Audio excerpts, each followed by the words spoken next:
The stars had always sung over the empire of Arethes. Each planet and moon followed a silent, perfect rhythm, as though the universe itself were a song under the hands of a master composer. In the center of it all stood the palace of the Starborn, the seat of Princess Aelthrea. She was the last of her line, born with the power to command the skies and grant miracles that could lift or destroy entire worlds. Her beauty was otherworldly, but it was not mere beauty that made mortals tremble. It was the weight she carried, the knowledge of the universe's secrets, and the silent curse that every gift she gave came at a cost. Once every 1,000 years, the empire demanded that she perform the rite of 3 wishes. It was an ancient law, older than memory, binding her to grant 3 desires to a chosen mortal from a distant world. The chosen one was never meant to challenge her, never meant to think beyond the shallow gifts of wealth or power. Their wish would be simple, their gratitude expected. But the ritual had become less about generosity and more about demonstrating Arethes' control. Worlds were reminded that the empire was eternal, and the princess, though lovely and radiant, was both a blessing and a weapon. This time, the chosen world was Earth, a small blue planet in the spiral arm of a galaxy that the empire considered quaint but intriguing. The selection was random yet precise, and when the moment came, Aelthrea knew she would meet a human unlike any she had seen before.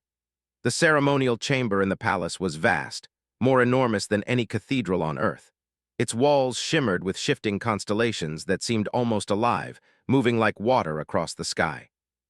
Light from distant suns poured through transparent crystal arches, painting the floor with colors no human eye could name.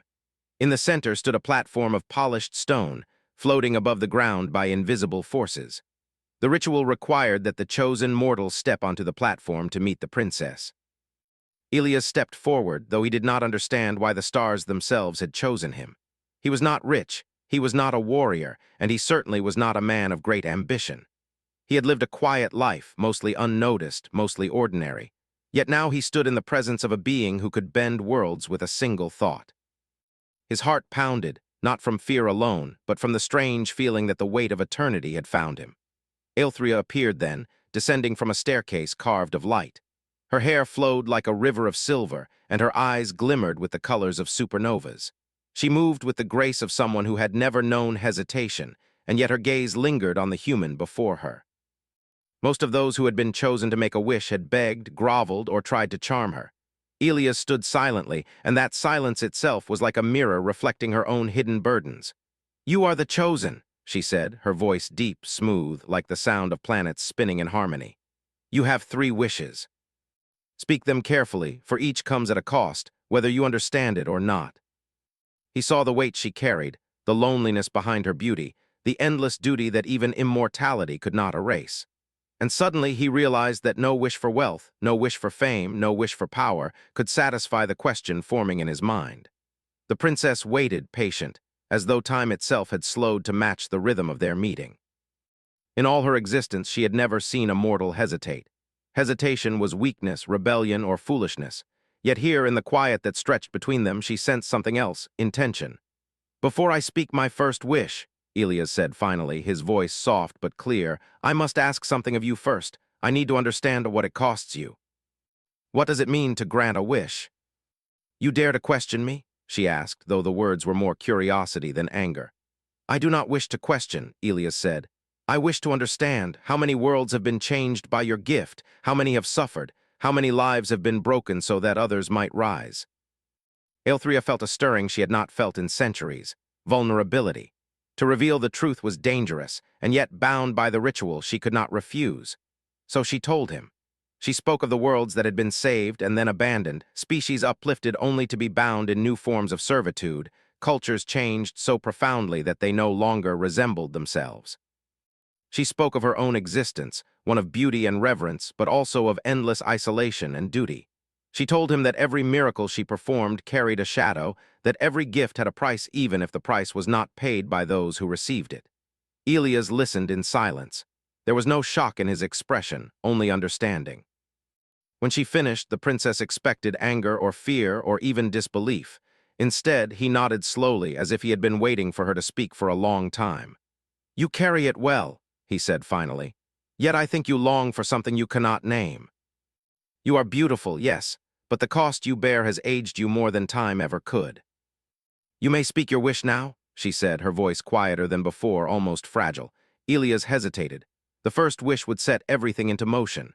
He could ask for riches, for knowledge, for some power to change his own world. But he did not. Instead, he looked at Aelthrea and asked a question that would shake her more than any spell or sword. Can you be free? In the centuries of the Right of Three Wishes, no mortal had ever asked a question like this. And yet, Aelthrea felt the truth in it, deep and undeniable. Her chains, woven by law and blood, were as real as any iron or stone. She began, but the words caught. How could she explain a lifetime of responsibility, of power, of fear to someone who had only lived a few decades?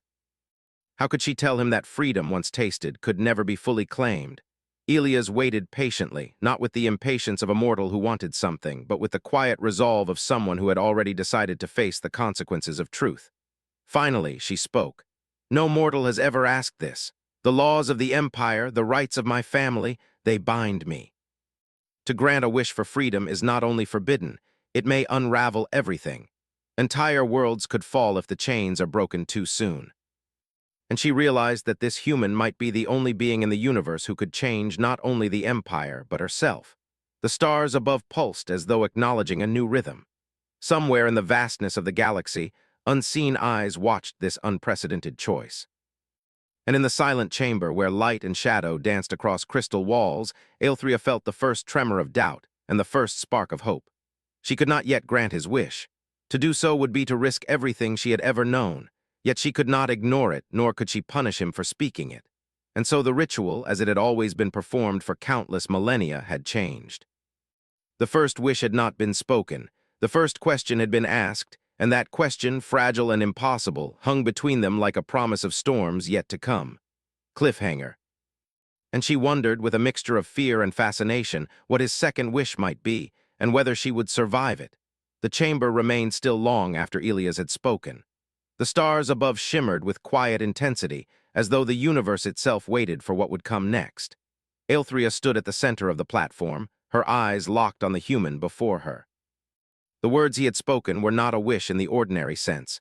They were a question, a challenge, and a mirror reflecting her own deepest longing.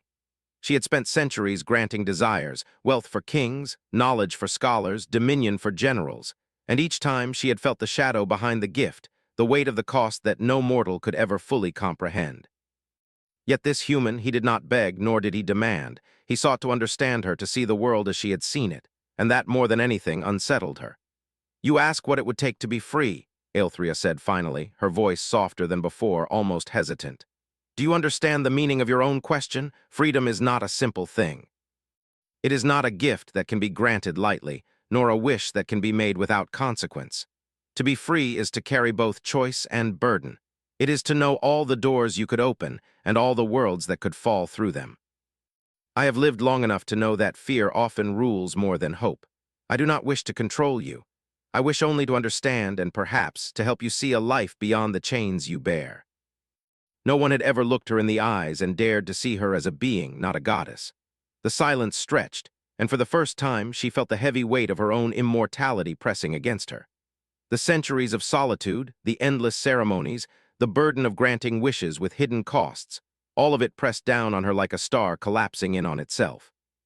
I cannot grant this wish easily, she admitted. Even if I wished to, the Empire would not allow it. The laws are older than the stars. To break them would be to invite chaos and perhaps destruction. Are you willing to bear that? For a glimpse of what it is to live without chains, even if only for a moment. And yet the ritual responded. Magic, ancient and vast, hummed beneath the floor, through the walls and up into the floating platform. It was drawn not to greed or desire, but to intent. Aelthrea felt it stir beneath her skin, resonating with the sincerity in Elia's voice. Very well, she said at last. If you wish to see the cost of the Empire's miracles, I will show you. But know this, once you witness it, your first wish will be bound not only to your desire, but to the reality of suffering that comes with every gift. The room seemed to dissolve as the magic took hold, and Elias felt himself lifted from the platform. For a moment, he feared he would fall into nothingness, but the sensation was not fear. It was clarity, as though he had been allowed to see the threads of existence all at once. He saw worlds rising and falling.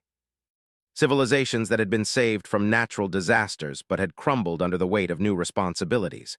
species uplifted to intelligence only to become pawns in political games, cities rebuilt with beauty and wonder, yet haunted by despair. And through it all, he saw Aelthrea guiding, choosing, deciding, bearing the weight of countless lives on her shoulders. He did not see cruelty. He did not see malice. He saw a being doing the best she could within rules older than memory. And yet he understood why mortals feared the gift of the Starborn.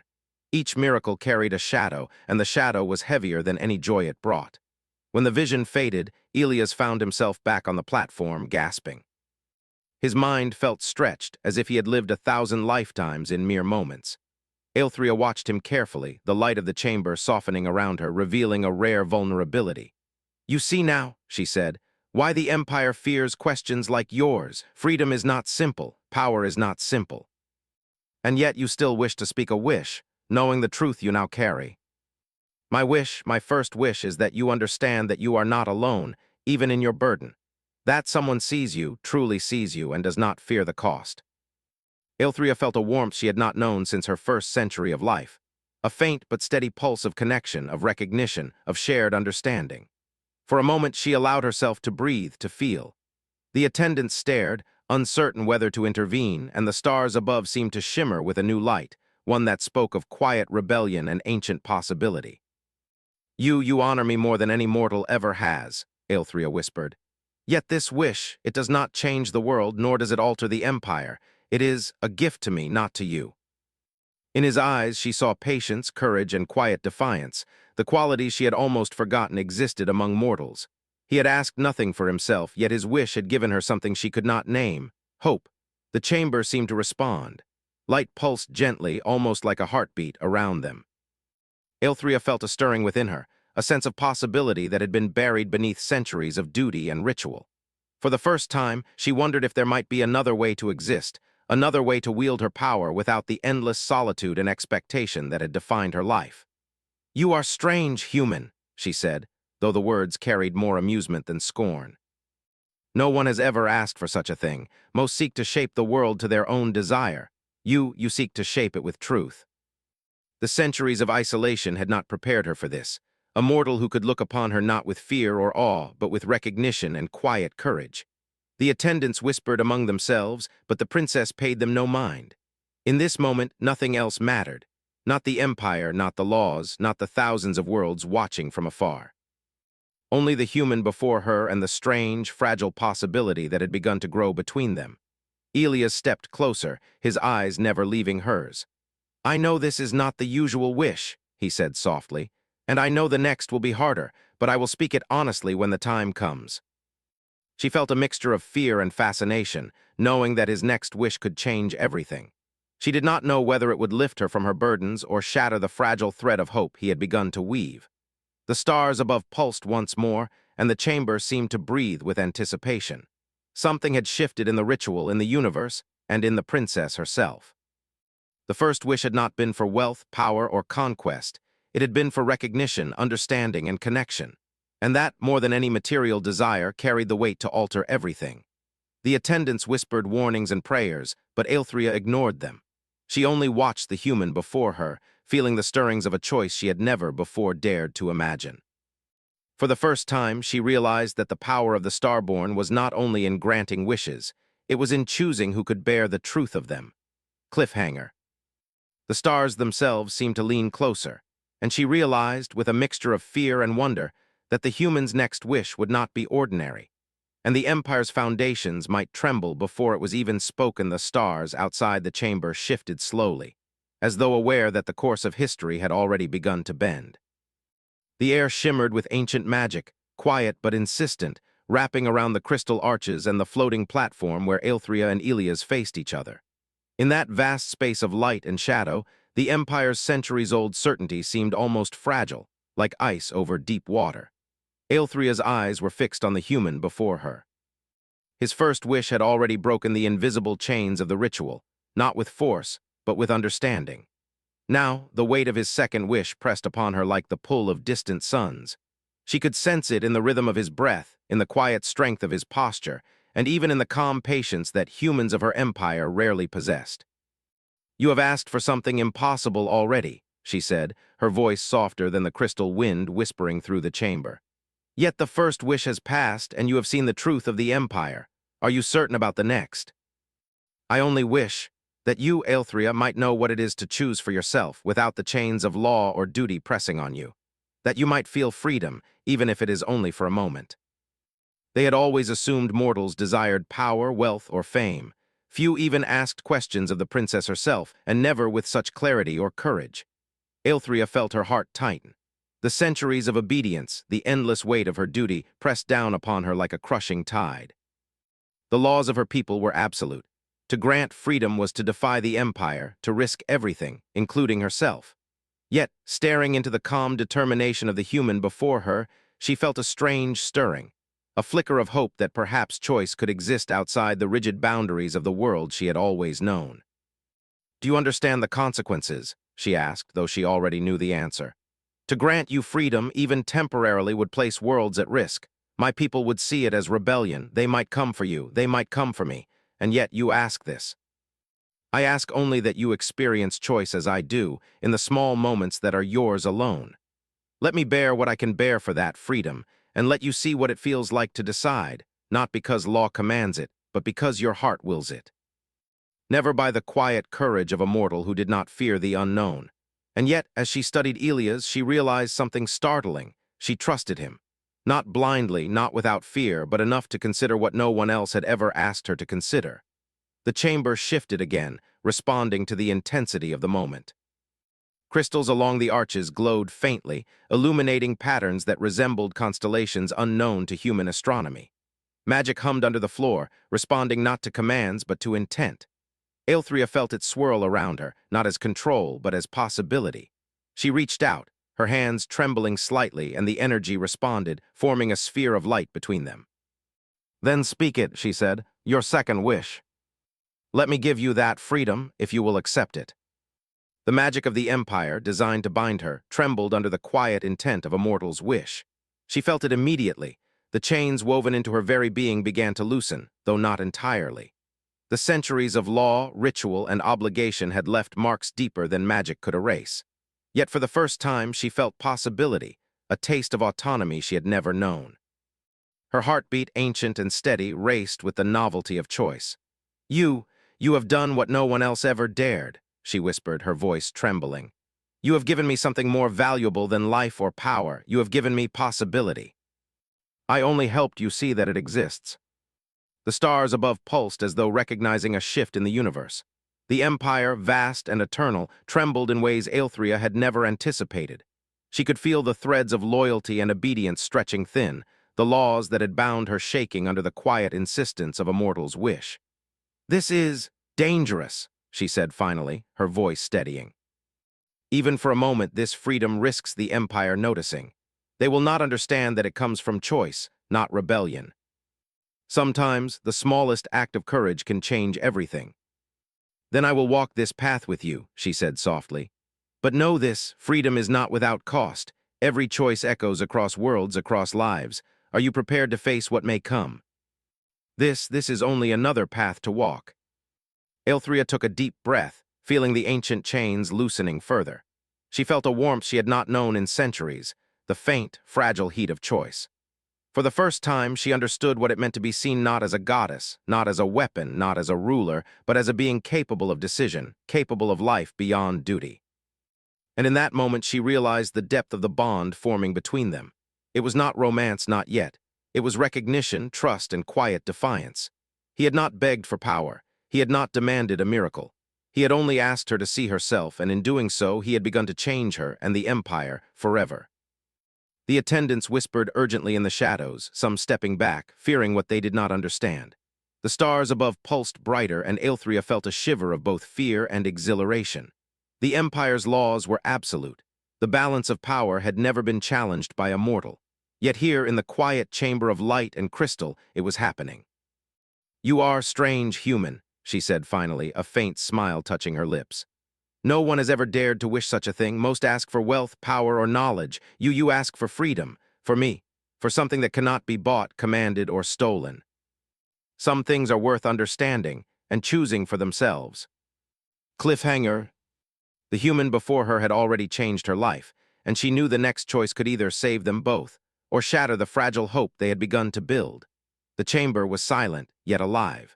Every crystal arch, every floating platform, every flicker of starlight seemed to hum with anticipation.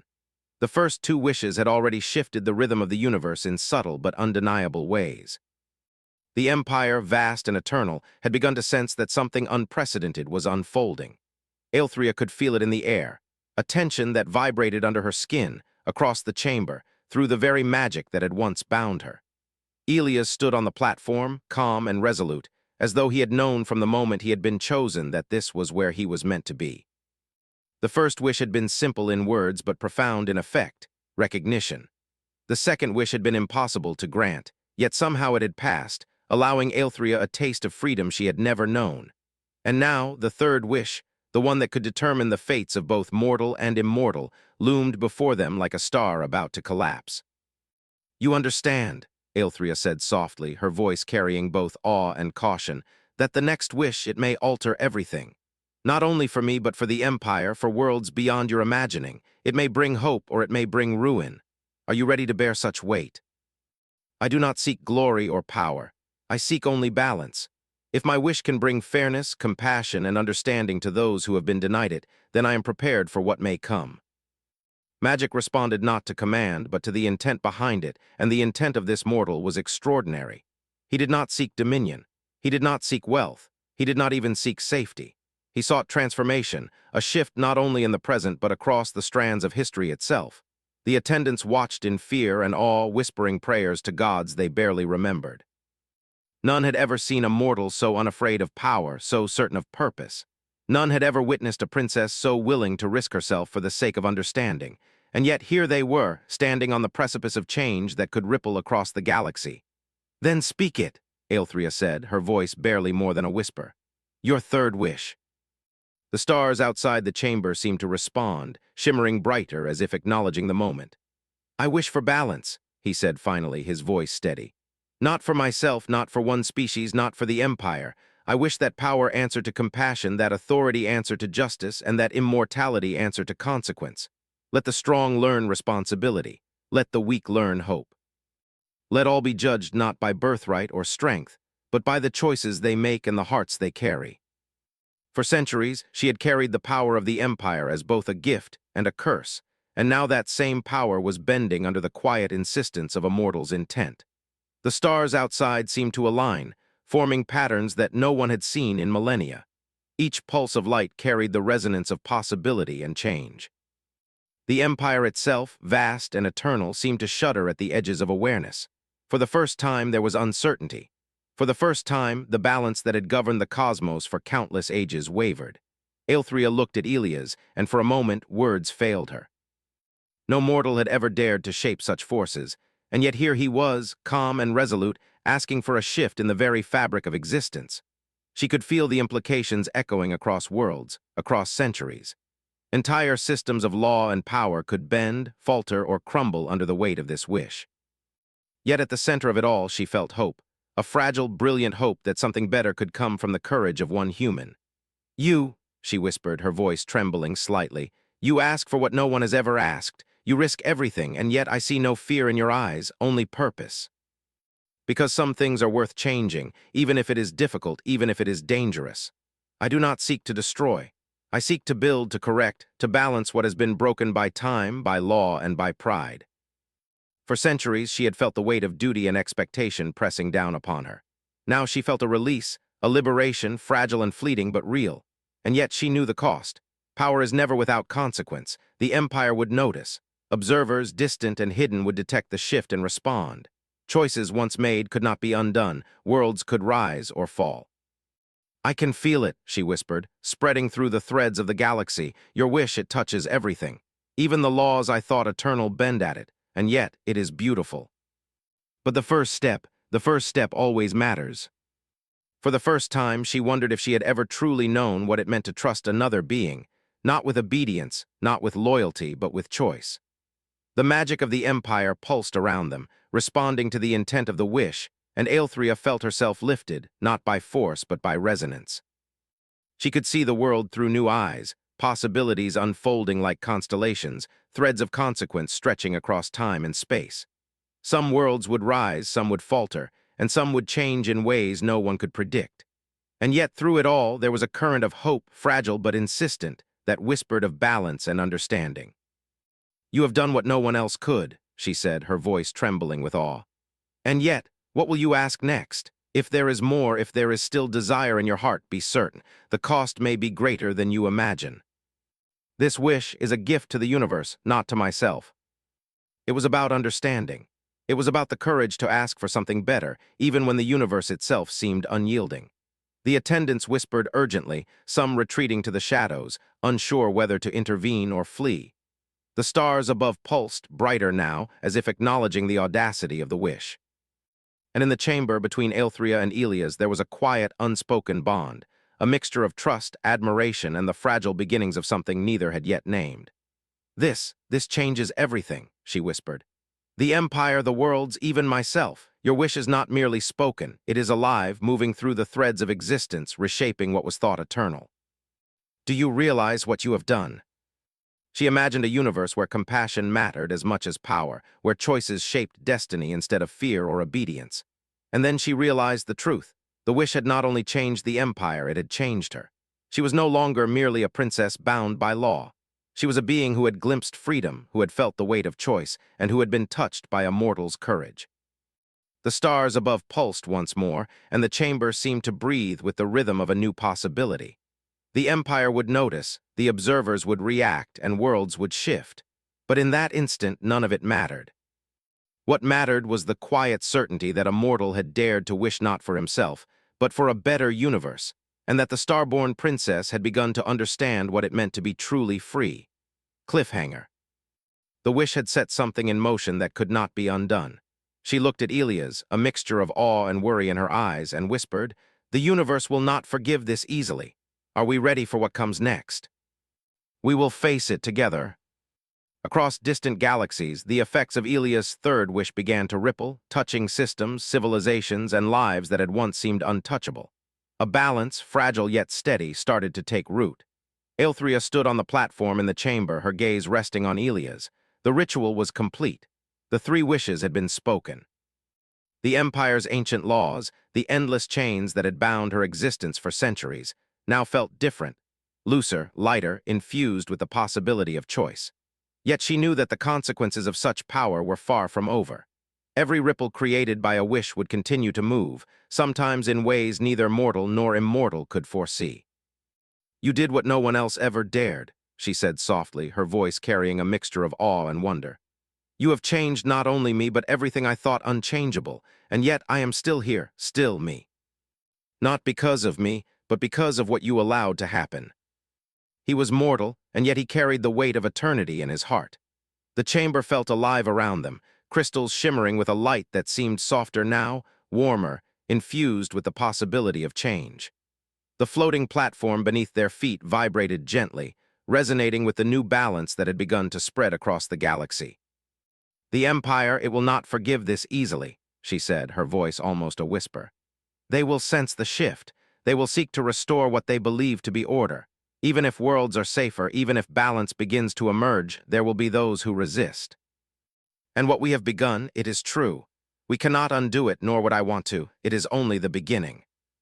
She could act for herself, decide for herself, without being fully controlled by law or expectation. She could begin to shape her existence, not merely respond to it. "Then we face the consequences together," she said, her voice firmer now. "Whatever comes, we face it together. I would not have it any other way." She thought of species who had been oppressed by power, rulers who had been blind to responsibility, and civilizations that had long lacked hope. And she realized that the consequences of a single mortal's courage could be more profound than the most meticulous design of the Empire. "You have changed the galaxy," she whispered, almost to herself. "Not with force, not with conquest, not with law, but with something far rarer, with understanding, empathy, and courage. That is what makes a ruler truly wise." She felt possibility, fragile, yes, and uncertain, but real.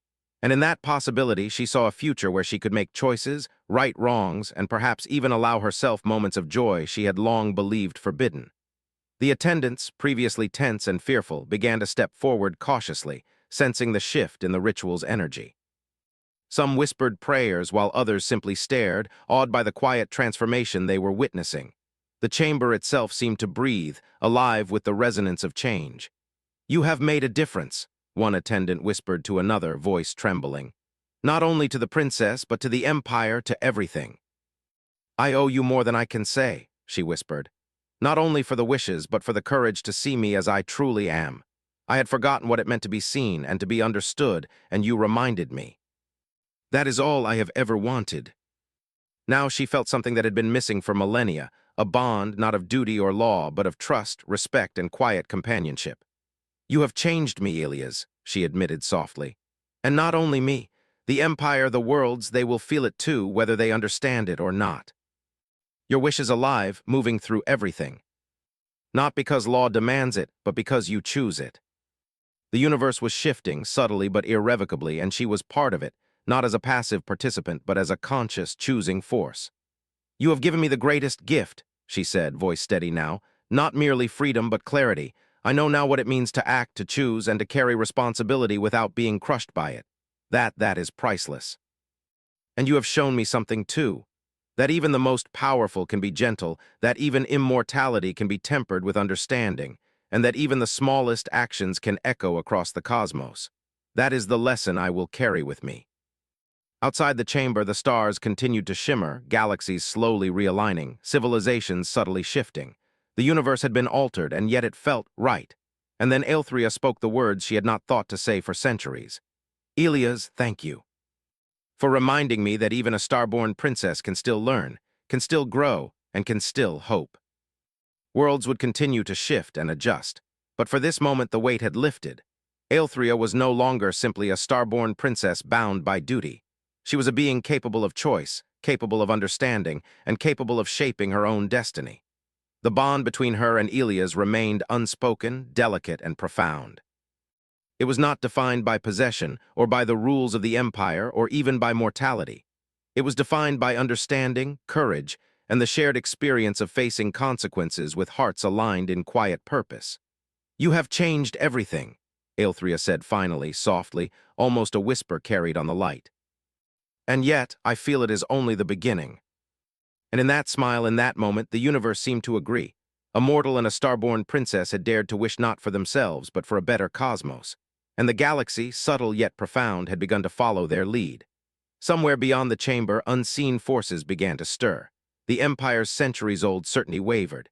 Ancient eyes watched, unsettled by the ripple of change. Yet no force, no law, no command could undo what had been set in motion by courage, empathy, and the quiet insistence of truth. And as Aelthria and Elias stood together, the stars themselves seemed to pulse with approval, shimmering brighter than they had in a millennium. The future, fragile and uncertain, awaited.